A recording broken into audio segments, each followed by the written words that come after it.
اور اس نے کہا ابراہیم نے تمہیں کہا ہے کہ وہ تمہارے بیٹے اسماعیل کو دوست کے گھر لے کر جا رہا ہے، لیکن اصل میں وہ دوست کے گھر نہیں بلکہ تمہارے بیٹے کو اللہ کی راہ میں قربانی دینے کے لیے لے جا رہا ہے، کیونکہ اللہ تعالیٰ نے اسے ایسا کرنے کا حکم دیا ہے۔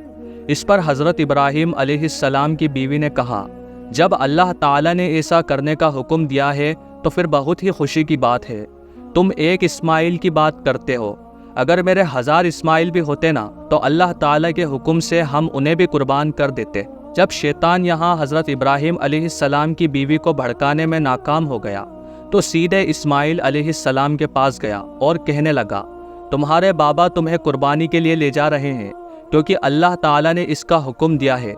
اس کے علاوہ شیطان ہر طرف سے اسماعیل علیہ السلام کو بھڑکانے کی کوشش کرتا ہے، لیکن اسماعیل علیہ السلام نے صاف کہہ دیا کہ اگر اللہ کا حکم ہے تو خوشی کی بات ہے۔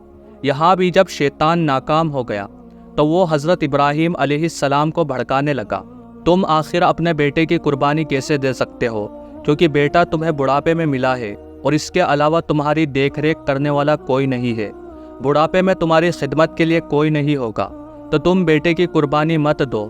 شیطان لگاتار الگ الگ ترکوں کے ساتھ حضرت ابراہیم علیہ السلام کو قربانی نہ دینے کے لیے منانے کی کوشش کرتا ہے۔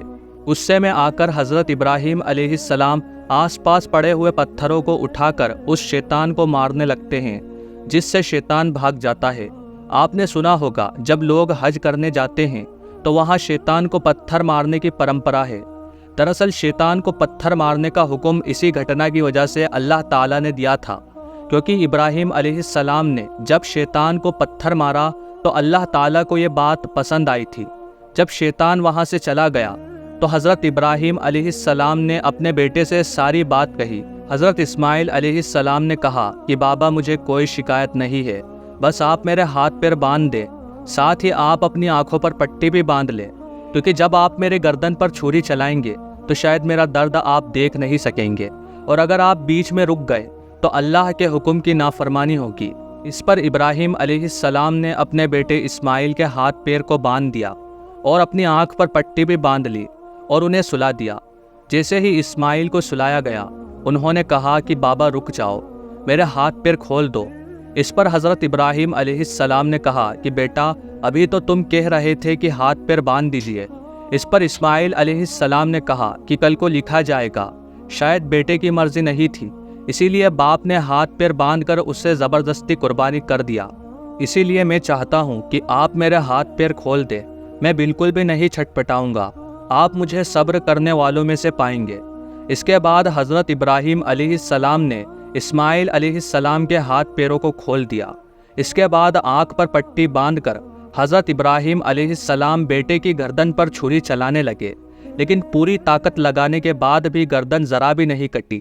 اس پر حضرت ابراہیم علیہ السلام نے سوچا کہ چھری چل کیوں نہیں رہی ہے، تو انہوں نے چھری کو پتھر پر مارا۔ چھری کی دھار سے پتھر 2 ٹکڑوں میں بٹ گیا، لیکن اسی چھری سے حضرت اسماعیل علیہ السلام کی نازک گردن پر کوئی اثر نہیں ہوا اور وہ گردن کٹ ہی نہیں رہی تھی۔ انہوں نے دوسری بار کوشش کی، اس بار گردن کٹ گئی، لیکن جب انہوں نے آنکھیں کھولی تو وہاں پر ایک جانور کی لاش پڑی ہوئی تھی اور ان کا بیٹا اسماعیل بغل میں کھڑے ہو کر مسکرا رہا تھا۔ دراصل جب حضرت ابراہیم علیہ السلام اپنے بیٹے کی قربانی کرنے کی کوشش کر رہے تھے تو اللہ تعالیٰ نے ترنت جبرائیل علیہ السلام کو بلایا اور کہا کہ ابراہیم اس امتحان میں کامیاب ہو گیا، اسی لیے جلدی سے تم جنت سے ایک جانور لے کر جاؤ اور اسے اسماعیل کی جگہ پر رکھ دو اور اسماعیل کو صحیح سلامت وہاں سے ہٹا دو۔ اسماعیل کی جگہ قربان ہونے والا جانور دمبا تھا، جو ایک بھیڑ کی شکل کا جانور ہوتا ہے۔ اس کے بعد فوراً حضرت ابراہیم علیہ السلام کو غیب سے آواز آئی کہ ابراہیم تم نے ثابت کر دیا ہے کہ تم مجھ سے بھی بہت زیادہ محبت کرتے ہو اور تم اس امتحان میں کامیاب ہو گئے، ہم نے تمہاری قربانی قبول کر لی ہے۔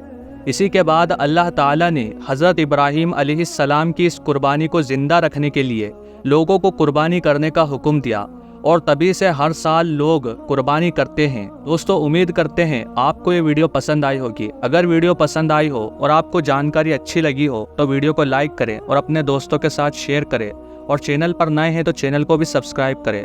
اللہ تبارک و تعالی آپ کا اور ہمارا حامی اور مددگار ہو، آمین۔